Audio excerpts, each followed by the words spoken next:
Good morning all of you. बेटा, आप सब बच्चे जानते हैं कि जो हमारी इकोनॉमिक्स की बुक है उसके बेटे 11th में 2 पार्ट्स हैं। पार्ट ए में बेटे हमने स्टैटिक्स को बड़े ही सिस्टमैटिक तरीके से कंप्लीट किया। अब बेटे हम पार्ट बी की बात कर रहे हैं and as you know very well part B जो है that is introductory of micro economics. उसमें बेटे हम इकोनॉमिक प्रॉब्लम्स को माइक्रो लेवल पे पढ़ेंगे, मीन्स स्मॉल लेवल पे पढ़ेंगे एंड हम समझेंगे कि माइक्रो इकोनॉमिक्स क्या होती है। उससे पहले बेटा जो हमारा चैप्टर फर्स्ट है that is economics and economy, ठीक है। तो बेटे हम जो है धीरे धीरे step by step each and everything को अच्छे तरीके से अंडरस्टैंड करेंगे ताकि हम जो है इकोनॉमिक लैंग्वेज को बहुत अच्छे तरीके से समझने लगें। ओके, नाउ बेटे इकोनॉमिक्स एंड इकोनॉमी चैप्टर का नाम है तो सबसे पहले तो हमें ये पता होना चाहिए कि इकोनॉमिक्स होती क्या है। देखिए बेटे, economics is concern with the study of economic issues और problem that arise because of the fact the resources are scarce in relation to our need and the scarce resources have alternative uses. देखो बेटे, आप सब बच्चे जानते हैं कि हमारे यहाँ पे जो रिसोर्सेज हैं उन रिसोर्सेज की जो बेटे अवेलेबिलिटी है वो उतनी नहीं है जितना हम एक्सपेक्ट करते हैं, ठीक है। हमारी बेटे वांट्स जो है वो अनलिमिटेड हैं बट उन्हें सेटिस्फाई करने वाले जो मीन्स हैं और वी कैन से रिसोर्सेज हैं बेटे दैट आर स्केयर और we can say limited. Okay, as you know very well बेटे, इंडिविजुअल लेवल पे देख लो या फिर आप एक ग्रुप में देख लो या फिर आप कंट्री लेवल पे देख लो, हमारे जो रिसोर्सेज हैं वो कभी भी उतने नहीं हो सकते जितने हम चाहते हैं, ठीक है। अगर ऐसा होता कि हमारे पास अनलिमिटेड रिसोर्सेज हैं और जितनी हमारी वांट्स हैं उनके अकॉर्डिंग ही हमारे रिसोर्सेज होते तो शायद हमें इकोनॉमिक्स पढ़ने की ज़रूरत ही ना पड़ती, क्योंकि हमारे रिसोर्सेज जो हैं वो लिमिटेड हैं और हमारी वांट्स जो हैं दैट आर अनलिमिटेड। एंड एक और प्रॉब्लम है, जो हमारे स्केयर रिसोर्सेज हैं बेटे उनके अल्टरनेटिव यूजेस हैं, मतलब उनके एक से ज़्यादा प्रयोग हैं। तो प्रॉब्लम क्रिएट होती है कि हम अपने रिसोर्सेज का कहाँ पे यूज़ करें, ठीक है। जो प्रॉब्लम बेटे क्रिएट होती है वो होती है चॉइस की प्रॉब्लम, कि हमारे रिसोर्सेज का हम हमारी कौन सी वांट को सेटिस्फाई करने के लिए यूज़ करें। तो जो बेटे चॉइस की प्रॉब्लम होती है that is known as economic problem. And बेटे इकोनॉमिक्स जो है वो इकोनॉमिक प्रॉब्लम्स को ही स्टडी करती है, जो किस लिए अराइज होती है, क्योंकि हमारे रिसोर्सेज स्केयर हैं हमारी नीड्स के रिलेशन में, और जो स्केयर रिसोर्सेज है बेटे उनके अल्टरनेटिव यूजेस हैं। इस बात को आप ऐसे भी समझ सकते हो बेटे, जैसे फॉर एग्जांपल आप इलेक्ट्रिसिटी को ले लीजिए। इलेक्ट्रिसिटी जो है बेटे हम चाहते ज़्यादा हैं लेकिन जो अवेलेबिलिटी ऑफ इलेक्ट्रिसिटी है बेटे वो उतनी नहीं है जितना हम चाहते हैं। और आप ये सब बच्चे जानते हैं बेटे इलेक्ट्रिसिटी के बड़े सारे यूजेस हैं। हम प्रोडक्शन करने में यूज़ करते हैं, हम कंजप्शन करने में यूज़ करते हैं, हम घर में भी इलेक्ट्रिसिटी का यूज़ करते हैं बेटे, बिजनेसेस में इलेक्ट्रिसिटी का यूज़ होता है। देन प्रॉब्लम इज़ कि हम इलेक्ट्रिसिटी का यूज़ कहाँ पे करें, ठीक है। तो बेटे ये जो चॉइस की प्रॉब्लम है वो बेटे पढ़ी जाती है इकोनॉमिक्स में, कि जो हमारे रिसोर्सेज हैं उनको हम कहाँ पे यूज़ करें, ठीक है।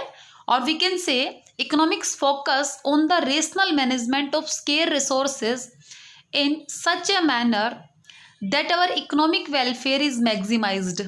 बेटे हमेशा इकोनॉमिक्स फोकस करती है कि जो आपके स्केयर रिसोर्सेज हैं उनका रेशनल तरीके से मैनेजमेंट किया जाए, एक समझदारी से बेटे उनका प्रबंध हो ताकि हमारी मैक्सिमम जो वांट है वो सेटिस्फाई हो सके और हम सब लोग जो है इकोनॉमिक वेलफेयर गेन कर सकें, ठीक है।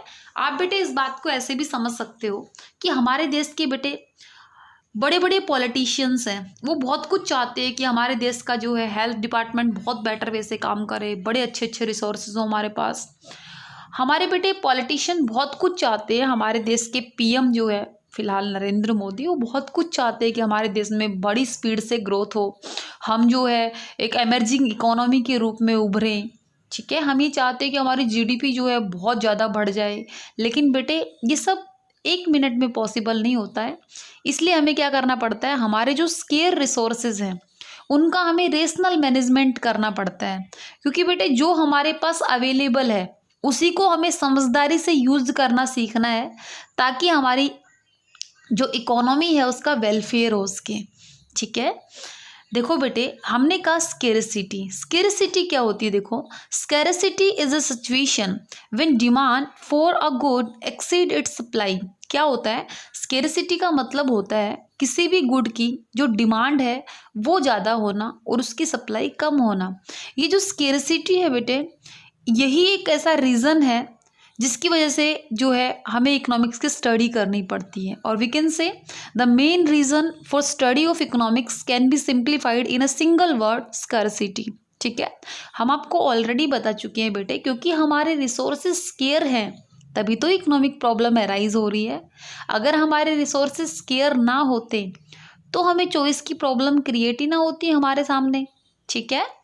तो कहते हैं बेटे, economics is concern with selection of resources under condition of scarcity. क्या होती है बेटे? इकोनॉमिक्स जो है वो हमें ये बताती है कि हम रिसोर्सेज को किस तरीके से सिलेक्ट करें जो हमारी स्कैरसिटी की कंडीशन है उसमें। ठीक है बेटे, हमें जो है जो भी हमारे पास अवेलेबल रिसोर्सेज हैं बेटे, उनका हमें ऑप्टिमम यूज़ करना है। तो उसको, उस सिचुएशन को हम बोलते हैं बेटे इकोनोमाइजिंग ऑफ रिसोर्सेज। ठीक है। कहते हैं economising of resources refers to making optimum use of available resources. जो भी बेटे हमारी इकोनॉमी के पास अवेलेबल रिसोर्सेज हैं उनका ऑप्टिमम यूज़ करना ही, मतलब उसका मैक्सिमम यूज़ करना, उसको पूरी तरह से यूज़ करना ही क्या होता है? इकोनोमाइजिंग ऑफ रिसोर्सेज होता है। बेटे हम कहते हैं कि स्कैरसिटी एक प्रॉब्लम है। आप सब बच्चे जानते हैं बेटे, स्कैरसिटी तो प्रॉब्लम है ही है, एज वेल एज जो हमारे गुड्स हैं बेटे, उनके भी क्या है, एक से ज़्यादा प्रयोग हैं, ये भी एक प्रॉब्लम है। हम कहेंगे बेटे scarcity is not only problem, along with resources have alternative uses also. बेटे स्कैरसिटी तो है ही है, रिसोर्सेज हमारे लिमिटेड तो हैं, एज वेल एज बेटे उनके एक से ज़्यादा यूज़ हैं। ठीक है। अल्टरनेटिव यूज़ का मतलब होता है बेटे resources can be put to more than one use. Resources को जो बेटे एक से ज़्यादा यूज़ में लिया जाता है। आप देखते हैं बेटे, हमने एक एग्जांपल लिया था इलेक्ट्रिसिटी का, तो आप देखते हैं हमारे घरों में बेटे फ्रिज, एसी, कूलर, प्रेस होती है इलेक्ट्रिसिटी के बेस पे। हम किचन में बहुत सारा काम करते हैं। ऐसे ही बेटे बड़ी बड़ी इंडस्ट्रीज़ में इलेक्ट्रिसिटी के बेस पे प्रोडक्शन होता है। तो क्या हो गया, इलेक्ट्रिसिटी एक तो स्केयर है, एज वेल एज उसके क्या है, अल्टरनेटिव यूजेज हैं। तो स्कैरसिटी ही प्रॉब्लम नहीं है, प्लस प्रॉब्लम ये है कि रिसोर्सेज स्केयर तो है ही हैं और वो उनके अल्टरनेटिव यूजेस भी हैं। तो ये एक बड़ी प्रॉब्लम है बेटे। एक और एग्जांपल ले सकते हैं बेटे हम पेट्रोल का।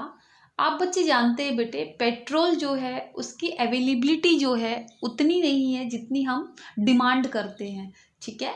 और आप जानते हैं बेटे पेट्रोल जो है एक तो स्केयर हो गया क्योंकि हम डिमांड ज़्यादा कर रहे हैं लेकिन पेट्रोल की अवेलेबिलिटी कम है। ठीक है। एंड सेकेंड इज बेटे पेट्रोल का बड़ा सारा यूज़ है, व्हीकल्स में भी यूज़ होता है, मशीनरीज में भी यूज़ होता है, रेलवे इंजन में भी यूज़ होता है, एरोप्लेन होती है बेटे वहाँ पे भी यूज़ होता है, जनरेटर्स वगैरह में भी यूज़ होता है।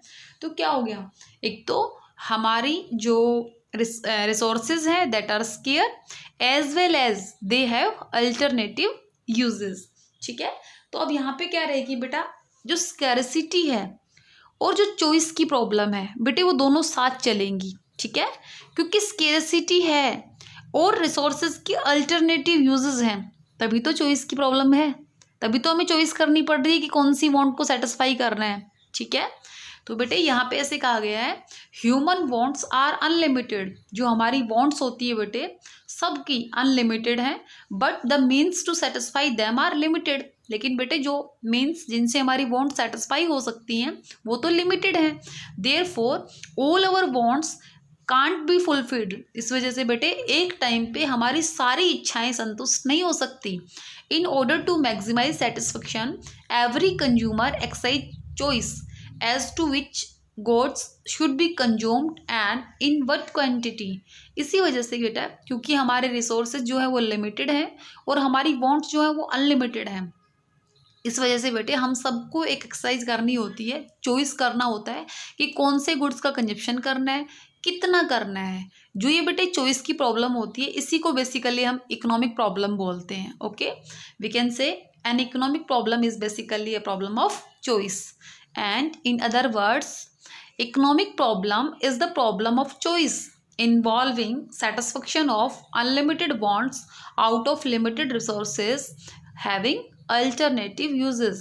ठीक है बेटे, हमने आपको बताया कि हमारी wants जो है बेटे दैट आर अनलिमिटेड, और जो हमारे मीन्स है वो लिमिटेड है, एज वेल एज बेटे दे हैविंग अल्टरनेटिव यूजेस। तो यहाँ पे जो प्रॉब्लम क्रिएट होती है that is known as problem of choice, and problem of choice is the economic problem of our country, of our economy. Okay, तो बेटे जो हमारी इकोनॉमिक प्रॉब्लम है इसके अराइज होने के क्या रीज़न हुए, I have already told you बेटे। क्या, एक तो हमारे रिसोर्सेज जो हैं उनमें स्कैरसिटी है, ठीक है, क्योंकि हमारे रिसोर्सेज की हम डिमांड ज़्यादा करते हैं बेटे और उनकी अवेलेबिलिटी कम है, इस सिचुएशन को बोलते हैं बेटे scarcity of resources. Second problem is बेटे अनलिमिटेड ह्यूमन वांट्स, हमारी बेटे वांट्स जो है वो अनलिमिटेड है, लेकिन देखो एक बात ध्यान में रखनी है, human wants also differ in priority. बेटे हमारी सारी इच्छाएं ऐसी नहीं होती जिनको हमें एक ही साथ पूरा करना होता है, हमारी जो इच्छाएं होती है बेटे वो प्रायोरिटी बेस पे डिफर होती हैं। कुछ हमारी वांट्स ऐसी होती है बेटे जिनको हमें इमीडिएट सेटिस्फाई करना होता है, कुछ वांट्स हमारी ऐसी होती है जिनको हम फ्यूचर में पोस्टपोन कर सकते हैं। ठीक है, तो जो हमारी वांट्स बेटे जो नेसेसरी हैं, जिनको अभी सेटिस्फाई करना जरूरी है बेटे, वहाँ पे हम अपने रिसोर्सेज को यूज़ करेंगे तो हमें मैक्सिमम सेटिस्फेक्शन मिलेगा। ठीक है, एंड बेटे जो हमारे रिसोर्सेज हैं, मैंने आपको बताया है कि हमारे रिसोर्सेज जो है बेटे that are scarce as well as they have alternative uses. ठीक है, और we can say resources versus human want को अगर हम करें तो हमने कहा रिसोर्सेज स्केयर है, ह्यूमन वांट अनलिमिटेड है। ठीक है, रिसोर्सेज की अल्टरनेटिव यूजेस हैं, जबकि बेटे ह्यूमन वांट्स जो होती हैं वो डिफर होती है प्रायोरिटी बेस पे। कुछ वांट्स ऐसी होती हैं जो ज़्यादा इंपॉर्टेंस देती है हमारे लिए आज, लेकिन हो सकता है कि कुछ वांट्स ऐसी हो जिनको हम फ्यूचर में पोस्टपोन कर सकते हैं। फॉर एग्जांपल बेटे एक आदमी भूखा है तो उसके लिए बेटे भूख मिटाना ज़्यादा ज़रूरी है बजाय कि किसी फंक्शन में जाने के लिए ड्रेस खरीदना। ठीक है, तो आई होप आप बच्चे इन चीज़ों को समझ पा रहे होंगे बाबू। सो बेटे हम ये कह सकते हैं economics is a science, economics एक साइंस है बेटे of human behaviour concern with the allocation of square means in such a manner that consumer can maximize satisfaction, producer can maximize their profit and the society can maximize its social welfare। बेटे economics जो है वो एक ऐसा science है जो human behaviour को read करता है कि उन्हें जो है स्केयर रिसोर्सेज का एलोकेशन इस मैनर में हो कि कंज्यूमर को मैक्सिमम सेटिस्फेक्शन मिल सके, प्रोड्यूसर को बेटे मैक्सिमम प्रॉफिट मिल सके और बेटे सोसाइटी का मैक्सिमम वेलफेयर हो सके। अब आप बच्चे बेटे समझते हैं कंज्यूमर कौन होता है, जो गुड्स एंड सर्विसेज को कंज्यूम करता है अपनी वांट को सेटिस्फाई करने के लिए। प्रोड्यूसर कौन होता है, जो गुड्स एंड सर्विसेज को प्रोड्यूस करता है इनकम अर्न करने के लिए। ठीक है बेटे, और बेटे सोसाइटी में क्या होते हैं, सोसाइटी तो ग्रुप ऑफ पीपल है बेटे जिसमें कंज्यूमर भी हैं प्रोड्यूसर भी हैं। ठीक है, तो हमने क्या कहा कि कंज्यूमर का टारगेट होता है बेटे मैक्सिमम प्रॉफिट कमाना, तो बेटे वो अपने रिसोर्सेज को, अपनी इनकम को इस तरीके से खर्च करेगा कि उसे मैक्सिमम सेटिस्फेक्शन मिल सके।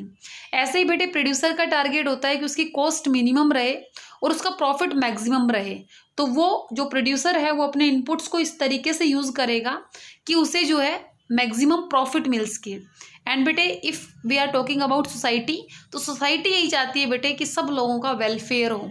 ठीक है, तो बेटे इसकी नॉलेज, इसके बारे में जो है हमें इकोनॉमिक्स बताती है कि कंज्यूमर जो है वो किस तरीके से अपनी इनकम को खर्च करे कि उसे सेटिस्फेक्शन मिले, प्रोड्यूसर जो है वो किस तरीके से अपने इनपुट्स को खर्च करे, यूज़ करे कि उसे मैक्सिमम प्रॉफिट मिले, और एक सोसाइटी जो है वो अपने रिसोर्सेज को किस तरीके से यूज़ करे कि सोशल वेलफेयर हो सके। ठीक है। तो ये सब बातें बेटे हमें इकोनॉमिक्स बताती है। और बेटे हमें जो है कंज्यूमर बिहेवियर में हम पढ़ेंगे कि कंज्यूमर किस स्टेज पे मैक्सिमम सेटिस्फेक्शन गेन करता है। ऐसे ही बेटे प्रोड्यूसर बिहेवियर जो है उसमें हम पढ़ेंगे कि एक प्रोड्यूसर जो है वो कहाँ पे मैक्सिमम प्रॉफिट गेन करता है। इन सब बातों को बेटे हम स्टेप बाय स्टेप हमारे आने वाले टॉपिक्स में हम पढ़ेंगे और आप धीरे धीरे आप देखेंगे कि आपको हर एक चीज़ें क्लियर होती चली जाएंगी। सो बेटे इकोनॉमिक्स को तो हमने समझ लिया कि इकोनॉमिक्स जो है वो एक ऐसा साइंस है जो ह्यूमन बिहेवियर को रीड करती है इस रिलेशन में कि जो स्केर रिसोर्सेज हैं उनको किस मैनर से एलोकेट किया जाए कि कंज्यूमर अपने सेटिस्फेक्शन को मैक्सिमाइज कर सके, प्रोड्यूसर अपने प्रॉफिट को मैक्सिमाइज कर सके एंड सोसाइटी का वेलफेयर हो सके। ठीक है।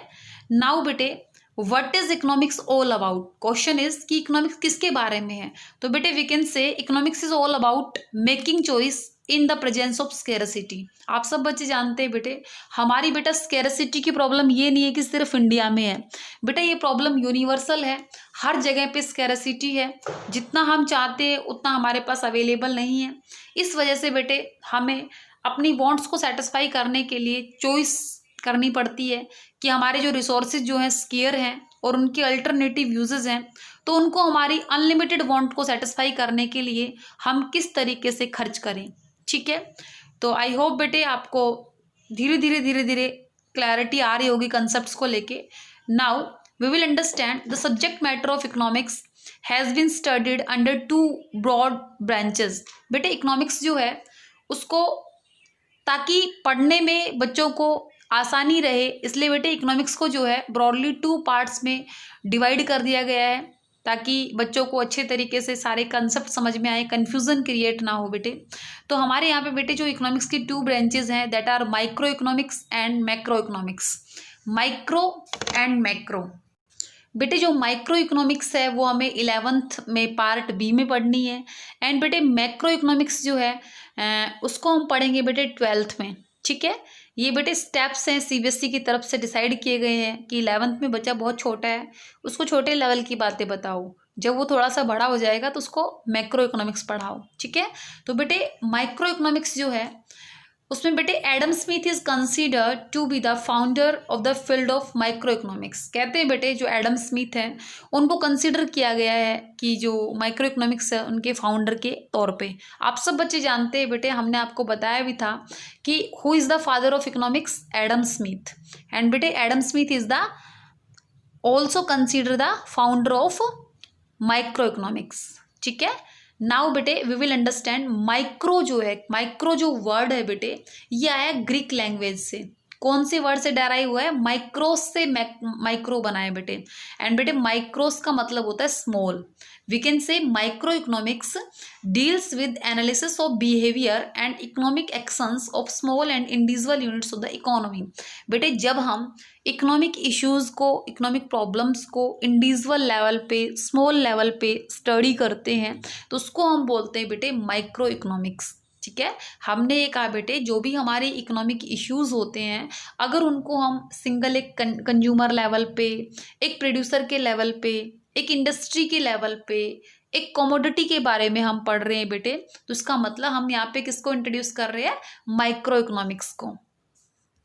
और बेटा we can say micro economics is the part of economic theory which studies the behaviour of individual unit of an economy.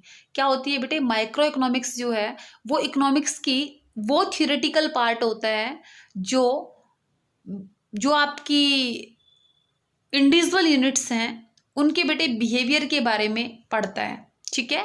अभी अभी जैसे मैंने बताया था जैसे आप कंज्यूमर के बारे में पढ़ रहे हो, एक फर्म के बारे में पढ़ रहे हो, एक प्रोड्यूसर के बारे में पढ़ रहे हो, एक कमोडिटी के बारे में पढ़ रहे हो। ठीक है।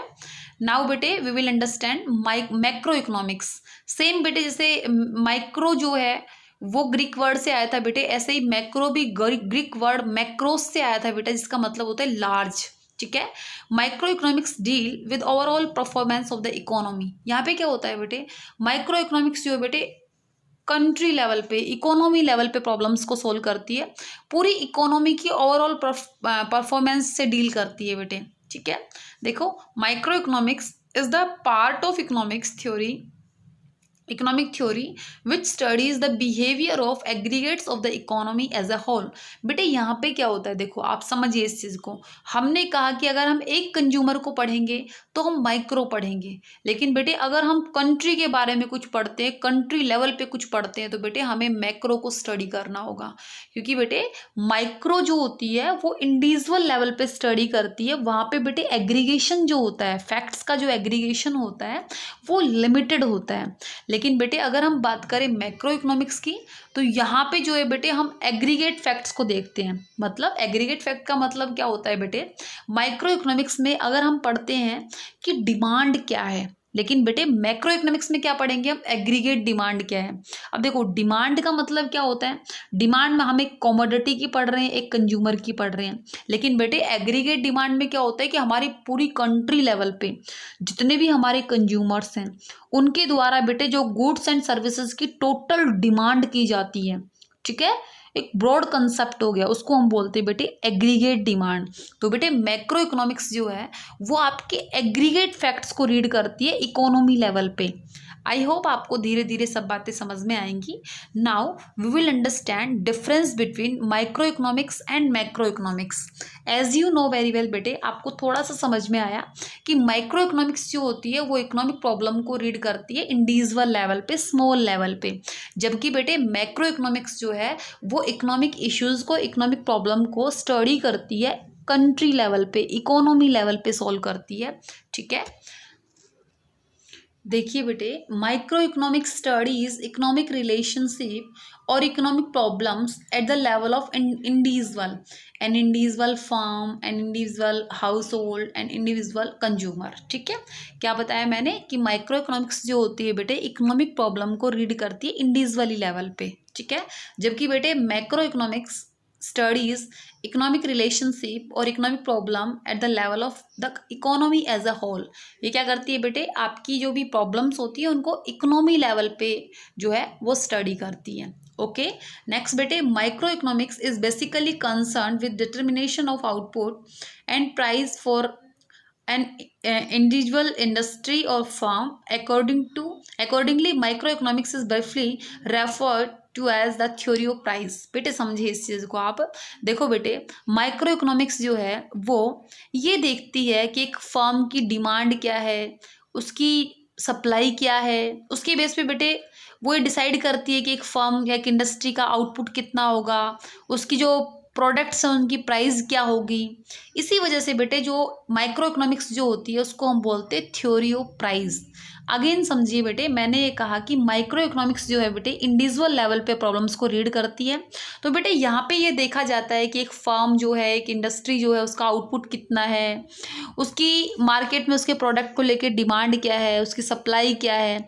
उस बेस पे बेटे जहाँ पे डिमांड और सप्लाई इक्वल होती है वहाँ पे किसी भी कमोडिटी की प्राइस का डिटर्मिनेशन होता है। तो बेटे कंक्लूजन बेस पे हम ये कह सकते हैं कि माइक्रो इकोनॉमिक्स जो होती है बेटे उसका टारगेट यही होता है कि डिटर्मिनेशन करना आउटपुट का, प्राइस का। इसी वजह से बेटे माइक्रो इकोनॉमिक्स को हम बोलते हैं थ्योरी ऑफ प्राइस।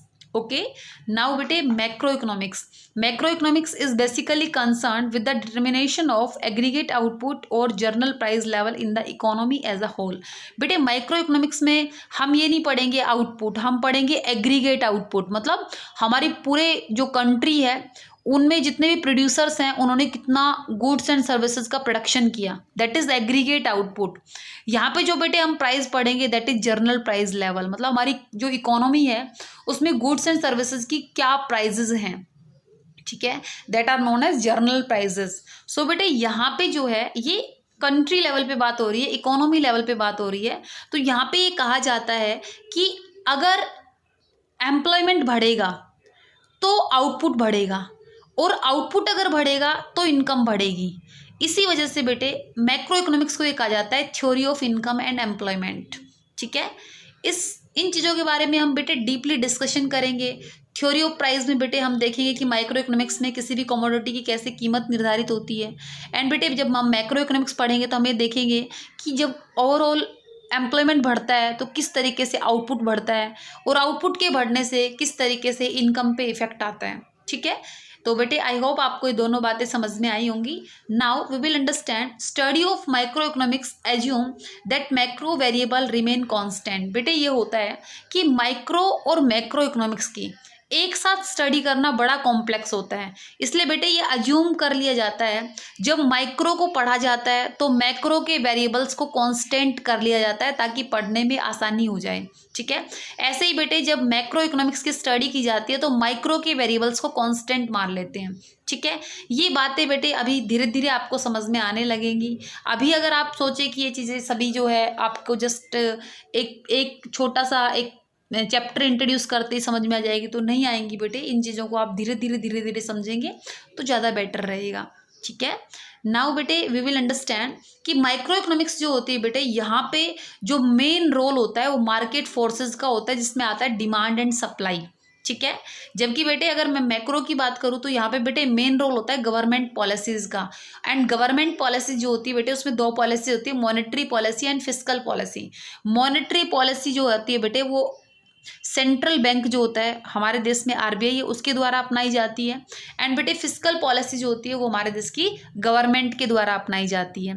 जो हमारी सेंट्रल गवर्नमेंट है बेटे उनके द्वारा जिन पॉलिसीज़ को इम्प्लीमेंट किया जाता है उनको हम बोलते हैं बेटे फिस्कल पॉलिसीज़। ओके, जैसे बेटे मैक्रो के वेरिएबल्स को हम देखें, मैक्रो की प्रॉब्लम्स को हम देखें तो हमें कहेंगे कि जैसे प्रॉब्लम ऑफ अनएम्प्लॉयमेंट है, that is macro economics problem, poverty है, इन्फ्लेशन है। ठीक है, लेकिन बेटे अगर हम बात करें माइक्रो इकोनॉमिक्स की प्रॉब्लम्स की तो हम ये देखेंगे कि जो एक प्रोडक्ट की प्राइस जो होती है वो किस तरीके से डिटरमाइन करनी है, वो जो प्रॉब्लम है उसकी प्राइस को डिटरमाइन करने से पहले की प्रॉब्लम वो बेटे इंक्लूड होती है माइक्रो इकोनॉमिक्स में। ठीक है, तो बेटे आई होप आपको ये बातें समझ में आई होंगी कि माइक्रो इकोनॉमिक्स जो होती है वो इंडिविजुअल लेवल पे प्रॉब्लम्स को रीड करती है, जबकि मैक्रो जो होती है वो इकोनॉमी लेवल पे रीड करती है। ठीक है, माइक्रो इकोनॉमिक्स को बेटे थ्योरी ऑफ प्राइस बोलते हैं, जबकि मैक्रो इकोनॉमिक्स को theory of income and employment बोलते हैं। जब माइक्रो इकोनॉमिक्स पढ़ेंगे तो बेटे मैक्रो के वेरिएबल्स को कांस्टेंट मानेंगे, और जब बेटे मैक्रो इकोनॉमिक्स पढ़ेंगे तो माइक्रो के वेरिएबल्स को कांस्टेंट मान लेंगे। सेम ऐसे ही बेटे माइक्रो इकोनॉमिक्स में जो मेन फोर्सेज होते हैं that are market forces, demand and supply, जबकि बेटे मैक्रो इकोनॉमिक्स के जो मेन फोर्सेज होते हैं जो सिग्निफिकेंट रोल होता है दैट ऑफ गवर्नमेंट पॉलिसीज का। Okay, now we will understand positive economics and normative economics. It's also very important topic. देखो पॉजिटिव इकोनॉमिक्स जो होती है बेटे, positive economics studies the fact of life. बेटे ये जो है लाइफ के फैक्ट्स को रीड करती है।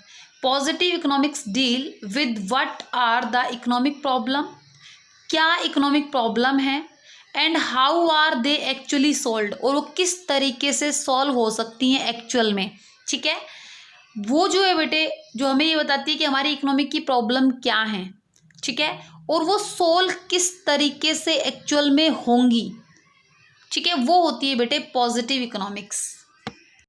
जैसे बेटे positive economics deal with economic issues related to past, present और फ्यूचर। बेटे जो पॉजिटिव इकोनॉमिक्स है वो कोई भी आपकी इकोनॉमिक प्रॉब्लम है उसको ये देखती है कि वो पास्ट में कितनी थी, प्रेजेंट में कितनी है और फ्यूचर में कितनी हो जाएगी। फॉर एग्जांपल बेटे problem of poverty in India है। ठीक है, गरीबी की समस्या है भारत में।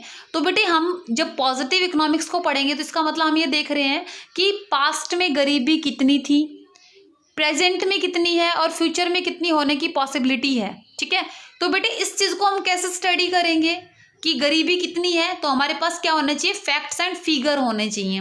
ठीक है, तो बेटे ये जो स्टेटमेंट होती है पॉजिटिव इकोनॉमिक्स की ये वेरीफाई करती है बेटे ट्रूथ को। ठीक है, एंड बेटे यहाँ पे जो है ये जो स्टेटमेंट्स जो होती हैं ये बेटे वैल्यू ओपिनियन नहीं होती, वैल्यू जजमेंट नहीं करती है। मतलब हमने ये कह दिया कि गरीबी है, ठीक है, और हमने बेटे उसको एक सर्वे के द्वारा डेटा कलेक्ट किए और हमने देखा कि पास्ट में इतनी गरीबी थी, प्रेजेंट में इतनी है, फ्यूचर में इतनी हो जाएगी। ठीक है, तो वो क्या है, हम पढ़ रहे हैं बेटे पॉजिटिव इकोनॉमिक्स को, जहाँ पे हम ये देखते हैं कि क्या है, क्या था और क्या हो जाएगा। दैट इज बेटे पॉजिटिव इकोनॉमिक्स। ओके, नाउ बेटे we will understand normative economics. हम समझेंगे धीरे धीरे, फिर हम एक अच्छा सा एग्जाम्पल लेंगे तो हमें और बेटर वे से समझ में आएगा। Normative economics is the economics of what ought to be. बेटे नॉर्मेटिव इकोनॉमिक्स ये कहती है, ठीक है आपने सर्च कर लिया प्रॉब्लम क्या है, आपने कहा कि गरीबी की समस्या है, आपने अच्छे तरीके से फैक्ट्स फिगर बेस पे आपने डिसाइड कर लिया कि गरीबी है, अब उसको सॉल्व करने के लिए क्या होना चाहिए, आप लोगों की तरफ से क्या क्या आपके ओपिनियंस हैं, ठीक है, वो बेटे आते हैं आपके पास नॉर्मेटिव इकोनॉमिक्स में। ठीक है, हमने क्या कहा, it deal with the opinion of the economics related to the economic issues और इकोनॉमिक प्रॉब्लम।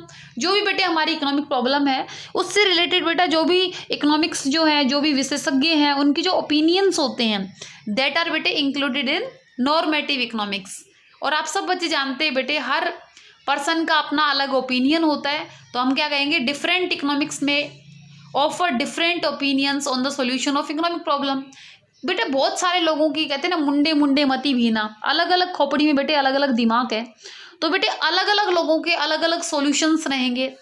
ठीक है, तो हम क्या कहेंगे, ओपिनियन इन्वॉल्व वैल्यू जजमेंट। तो बेटे ओपिनियंस में क्या होता है, अपनी अपनी वैल्यू जजमेंट होती है। ठीक है, अब देखिए हमने कहा गरीबी है, अब किसी ने कहा कि गरीबी कैसे दूर होगी, तो किसी ने कहा कि भाई एम्प्लॉयमेंट अपॉर्चुनिटी कर दो, बहुत सारी एम्प्लॉयमेंट अपॉर्चुनिटी क्रिएट कर दो। किसी ने कहा जनसंख्या पे कंट्रोल हो जाएगा, तो जो लोग हैं उनको कहीं ना कहीं तो रोजगार मिल ही जाएगा, है ना। सबकी बेटे अपनी अपनी राय होती है। ठीक है, तो जो नॉर्मेटिव इकोनॉमिक्स है वो हमें ये बताती है क्या होना चाहिए, एक्चुअल में सॉल्यूशन प्रोवाइड नहीं कर रही, ये लोगों के ओपिनियन ले रही है, लोगों की वैल्यू जजमेंट ले रही है। जबकि बेटे पॉजिटिव इकोनॉमिक्स जो है वो जब हम बहुत सारे लोगों की वैल्यू जजमेंट ले लेंगे, लोगों का ओपिनियन ले लेंगे बेटे, तो वहाँ से हम कंक्लूजन निकालेंगे और वहाँ से बेटा एक सॉल्यूशन निकल के आएगा जिसको इम्प्लीमेंट किया जाएगा, that is included in positive economics. ठीक है, आई होप आपको धीरे धीरे सब बातें समझ में आ रही है। मैंने ये कहा बेटे पॉजिटिव इकोनॉमिक्स जो होती है वो ये देखती है कि प्रॉब्लम क्या है, क्या थी और क्या हो जाएगी, और उस प्रॉब्लम को एक्चुअल में सोल्व कैसे करना है। ठीक है, जबकि बेटे नॉर्मेटिव इकोनॉमिक्स जो है ये कहती है कि प्रॉब्लम है ये तो ठीक है, लेकिन उस प्रॉब्लम को सोल्व करने के लिए क्या क्या हो सकता है, मतलब क्या क्या सॉल्यूशन हो सकते हैं उस चीज़ के। तो यहाँ पे आते हैं बेटे वैल्यू जजमेंट, बहुत सारे ओपिनियंस आ जाएंगे, यहाँ पे सॉल्यूशंस दे रहे हैं लोग, लेकिन एक्चुअल में उस चीज़ को इम्प्लीमेंट किया जाएगा जो कि ऑल ओवर जिसके फेवरेबल इम्पैक्ट होंगे। ठीक है, और बेटे जो हमारी ये जो स्टेटमेंट होती है नॉर्मेटिव इकोनॉमिक्स की, जो स्टेटमेंट होती है बेटे, उनसे क्या होता है, कंट्रोवर्सी होती है, डिबेट्स होते हैं। आप लोग देखते हैं बेटे, अगर हम यहाँ पे बैठ जाएं और हम ये कहने लग जाएं कि ये समस्या है और हम 20 लोग बैठ गए और एक दूसरे से सलाह मांगेंगे, तो क्या होगा, सीधी सी बात है कंट्रोवर्सी होगी, बहुत बड़ा डिबेट हो जाएगा, है ना। तो उसमें क्या होता है, क्योंकि सब लोगों की अपनी अपनी राय होती है और राय एक दूसरे की मिलती नहीं है बेटे, तो वहाँ पे क्या होगा, कहीं ना कहीं कंट्रोवर्सीज होंगी। ठीक है, तो कहते हैं बेटे it indicate opinions and are therefore no variable for truth. बेटा यहाँ पे सच के लिए लड़ाई नहीं हो रही, कि यहाँ पे इस चीज़ को लेके बहस नहीं होगी गरीबी है या नहीं है, यहाँ पे बेटे बहस हो रही है कि उसको सॉल्व करने के लिए क्या क्या सॉल्यूशंस हो सकते हैं। ठीक है, तो यहाँ पे बेटे ओपिनियंस लिए जा रहे हैं, ना कि ट्रुथ को वेरीफाई किया जा रहा है। तो आप इन चीज़ों को समझेंगे बेटे। मैंने कहा कि पॉजिटिव इकोनॉमिक्स जो होती है वो ट्रुथ को वेरीफाई करती है, उसमें बेटे वैल्यू जजमेंट नहीं होता, ओपिनियंस नहीं होते।